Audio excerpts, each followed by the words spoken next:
kabajamtoota keenya kun qormaata faayinaalaa kana xumurraan kan gara qaa'idaa nuuraaniyyaatti ittiin dabarruudha waan ta'eef seeraan ajaja jiru hunda fudhattanii akka daleeydan abdii guddaa isinirraa qaba.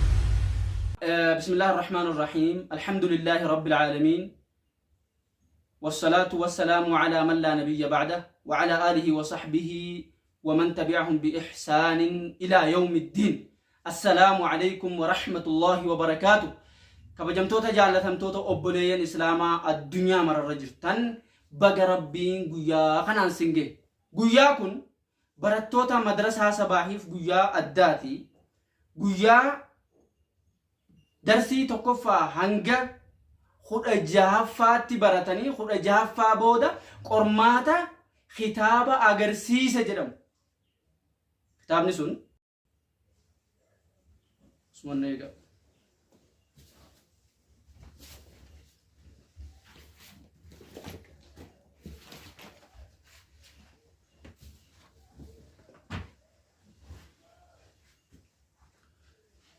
خطاب نسون خطابة خنا فتني جوجائت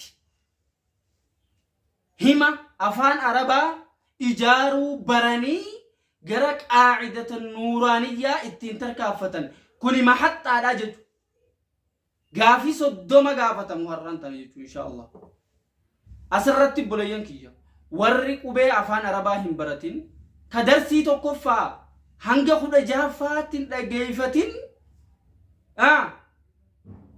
irra deebitee tokkoffaadharraa ustaazni keesi barsiisu nama sadii yeroo kanaaf barsiisa madrasaa sabaa irratti ustaazni kan kee lammaffaa darbi sadaffaa darbi osoo siin hin jedhin fiigaa dhuftee asii qormaata dhuftee hin cinqamin achi yoo bartee dhuftee qubee afaan arabaa hunda barannee jira dubbistuu isaa wajjin buchisiistuu wajjin waan ta'eef har'a waan baranne san hojiitti hiikuuf bakka kanatti argamna qormaata kana dabartanii kitaaba kana eebbifamtanii waraqaa ragaa fudhattanii gara qaa'idaa nuuraaniyyaatti hojii dabarru rabbiin nu taasisu oboleen kiyya isinitti hin dheeressu gaafa kana barannee hima ijaaruu geenyee qaa'idaa nuuraaniyyaatti dabarru kuni qubeelee adda addaan jiraniin hima ijaaruu nu barsiise qaa'idaan nuuraaniyyaa qubeelee murakkaba yookiin walitti qaxxalamoo yookiin walitti fufamoo ta'anii waan of keessaa qabuuf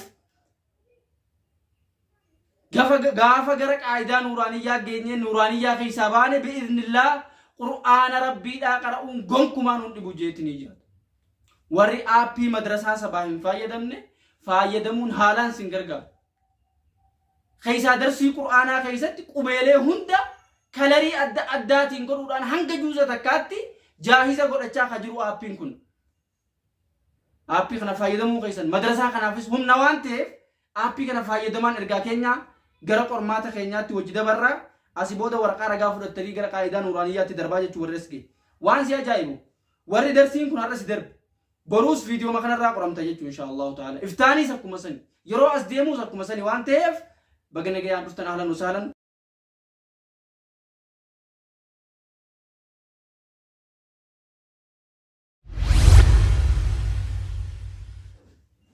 obboleen kiyya inshaallahu ta'ala har'aan tanagaa qormaata keenya jalqabuuf deemnaa waan hin barreessaa isiniin jedhe lakkoofsa isaa wajjin barreessitanii naaf ergitu waan hin barreessaa isiniin jedhe lakkoofsa isaa wajjin barreessitanii naa erguun keessan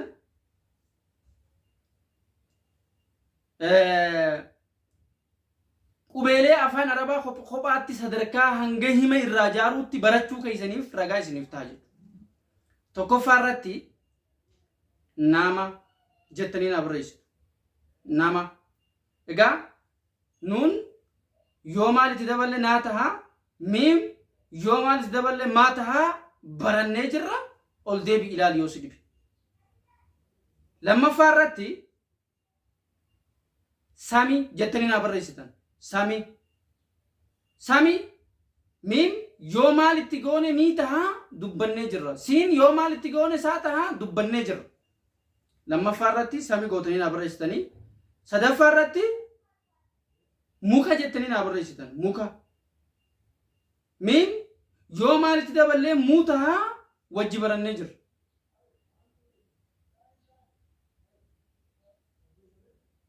kaaf yoo maalitti daballe kaatahaa wajji barannee jirra.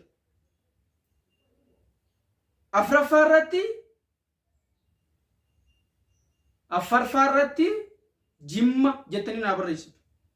jimma miim yoo maalitti daballe jabaataa kutaa 18ffaa keessa barre. jiim yoo maal ta'e jii tahaa walii himnee jirra. shanaffaa irratti saaraa jettanii naa barreessitu.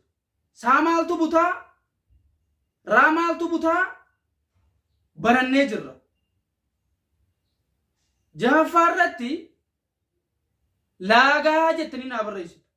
laa maaltu butaa gaa maaltu butaa barannee jirra. torbaffaa irratti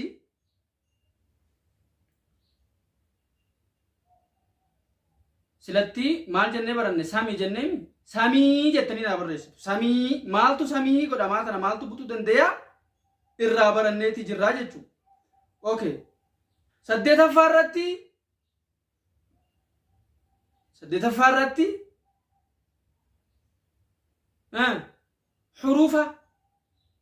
xuruufa jettanii naa barreessitu. xuruufaa miti xuruufa.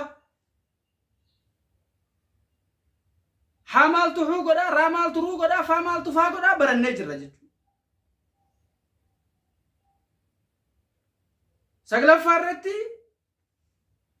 qamiisa saa isa arabaatti dhiisaami qamiisa jettaniitu manaa barreessitu. qamiisa qaa maaltu qaa godhaa mii maaltu maa godhaa saa maaltu saa godhaa barannee jirra.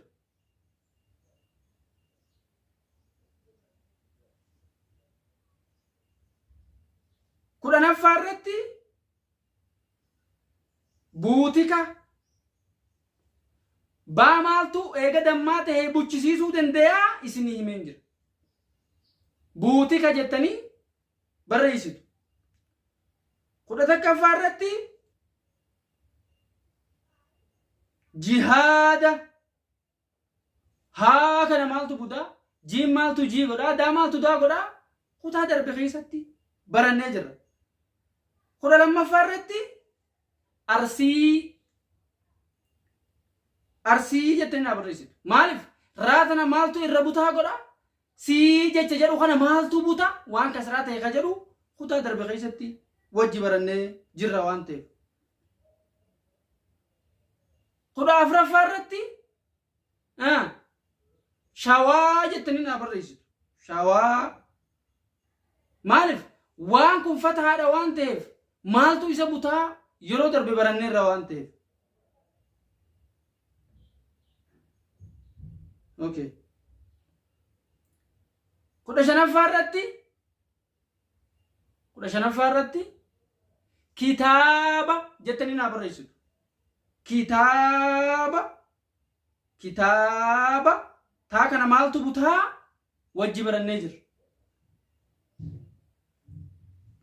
kudha jahaffaa irratti agarsiisa jettanii naa barreessitu. barreessuu qofaa miti ergaa hanga dhumaatti dhaggeeffadhaadha. agarsiisa agar gaafa jennu raa maaltu irra butaa godha siin kasraa maaltu butaa barannee jirra harri qormaata. kudha torbaffaa irratti naamusa jettanii naa barreessitu. afaaninis hojii jettu. naamusa walitti qaxxaluun cinqamtan adduma addaan barreessitu. kudha saddeetaffaa irratti jannata rabbiin jannata nu haa galchu jannata jettanii naa barreessitu. nuun tana maaltu jabeessaa wajji barannee irra waan ta'eef. kudha saglaffaa irratti madrasaa jettanii naa barreessitu. daal tana maaltu irra butaa godhaa siin dhumaa tana maaltu butaa wajji barannee jirra.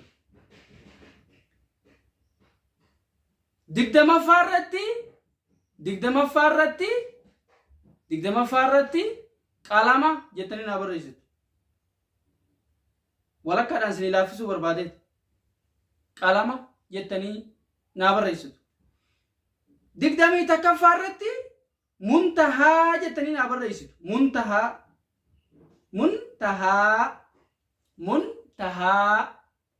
muu maaltu muu godha nuun maaltu irra butaa godha taa maaltu taa godha haatana maaltu buchisiisaa wajji barannee jirra 21ffaan muntahaa jettanii naa barreessitu 22ffaa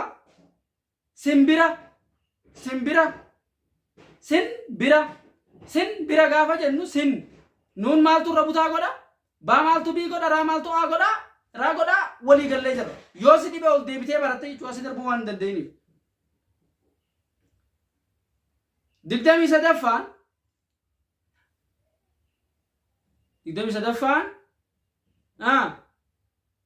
rabbi maaliif waan kasraa ta'e tokko yoo jabeessine maal akka ta'u ilaaluu barbaanna waan ta'eef rabbi nu haa milkeessu rabbi jettanii barreessitu 24ffaan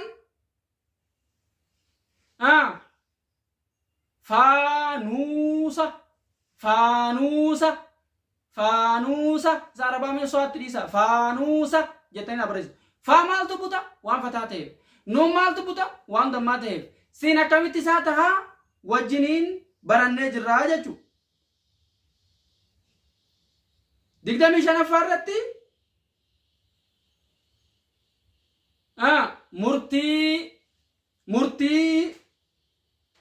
murtii jennee barreessinaa jechuu insha Allahu ta'ala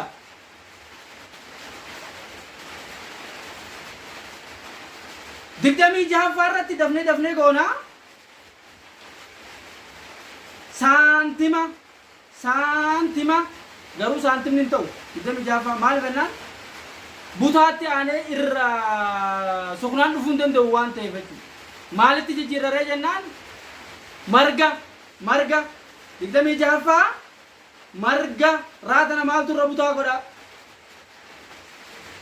27ffaa jibuutii ija buutii miti jibuutii jedhanaa barreessa jibuutii maaliin barbaadeeti baatana maaltu buchisiise eega dammaa taate taatana maaltu buchisiise eega kasraa taate isa jedhu barbaadeeti 28ffaa akka barattanitti أو رو مي يا أو رو ألف تعاوسنا أو را فتح راوسنا أو رو ميم كسر مي أو رو مي يا فتح يا إذا ألف أو رو مي يا جتنا بريس أو رو مي يا إقدامي في سديتفا أو رو مي يا دقدامي سقلفا توبة ومالتو ربوتا غدا برنر توبة با مالتو بوتا برنر توبة صدمفان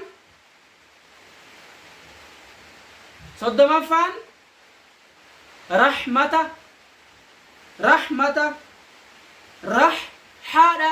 حاداني رحمة مالتو حار ربوتا غدا وجه برنر داوتو تخين qormaata keenya har'aa barreessitee suuraa kaaftee nuu ergitee sagaleen jala jetta 30 kana keessa 27 yoo fidde ni dabarta kanaa gadi yoo fidde garuu irra deebitee baratta insha Allah boleyanki madrasaan sabaa ustaazota nama xuffaazatii fi nama xuffaazaadhaa ramadee online namni biyya namaa jiru bifa salphaan akka qur'aana baratuurratti hojjechaa jira waan ta'eef gara madrasaa sabaa'itti namni nama waame yoo sababa isaa namni tokko qur'aana fixe rabbirraa mindaa ka argatu ta'uu hin dagatinaa qormaanni keessan ka ajaa'ibaatii fi ka duniyaa akhiraa ittiin gammaddan rabbi isiniif haa taasisu kana booda warri asi darbe gara qaayidaa nuuraaniyyaa dabarraa warri hin jalqabaa gadii barachaa kottaa وصلى الله على نبينا محمد وعلى آله وصحبه أجمعين والسلام عليكم ورحمة الله وبركاته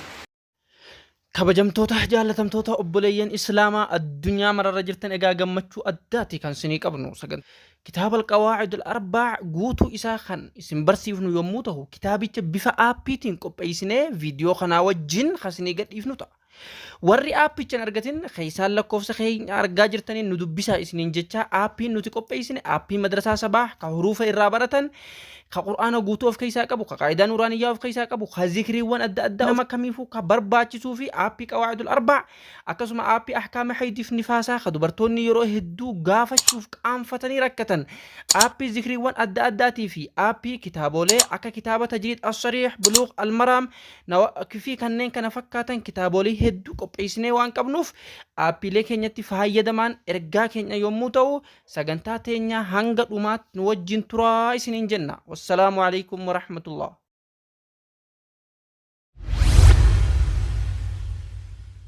مدرسة سبا مدرسة سبا مدرسة سبا مدرسة سبا